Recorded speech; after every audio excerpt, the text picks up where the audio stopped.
sa Galilea. Sumagot si Pedro. Kahit na po kayo iwan ng lahat, hindi ko kayo iiwan. Tandaan mo, Sabi ni Jesus sa kanya, sa gabi mismong ito, bago tumilaw kang manok ng makalawa, ay 3 beses mo akong ikakaila. subalit lalong ipinagdiinan ni Pedro. Kahit ako'y pataying kasama ninyo, hindi ko kayo ikakaila. Ganoon din ang sinabi ng lahat. Dumating sila sa isang lugar na tinatawag na Getsemani. Sinabi ni Jesus sa kanyang mga alagad, Maupo muna kayo rito at mananalangin ako. at isinama niya sina Pedro, Santiago at Juan.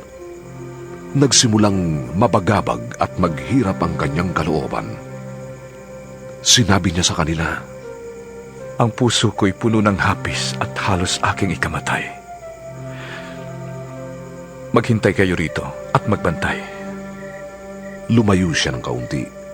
At pagkatapos ay nagpatira pa upang manalangin na kung maaari wag nang sumapit sa kanya ang oras ng paghihirap.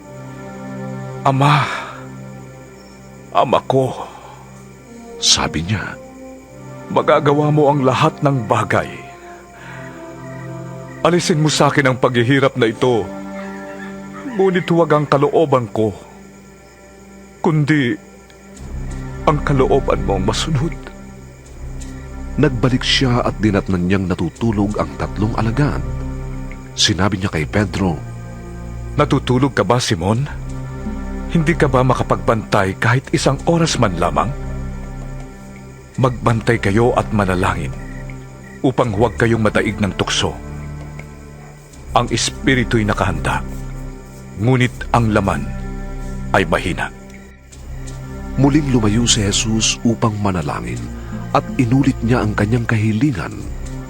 Nagbalik siyang muli sa kanyang mga alagad at sila'y naratnan niyang natutulog dahil sila'y antok na antok at hindi nila malaman kung ano ang kanilang sasabihin. Sa 3 niyang pagbabalik ay sinabi niya sa kanila, Natutulog pa ba kayo at namamahinga? Tama na at dumating na ang oras upang ang anak ng tao'y ibigay sa kamay ng masasamang tao. Magsitayo kayo. Narito na ang magtataksil sa akin.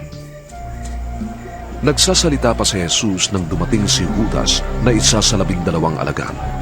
May kasama siyang maraming tao na may mga dalang tabak at pamalo. Sila'y isinugo ng mga punong pari, mga tagapagturo ng kautusan at mga pinuno ng bayan. Ito ang hudyat na ibinigay sa kanila ng taksil.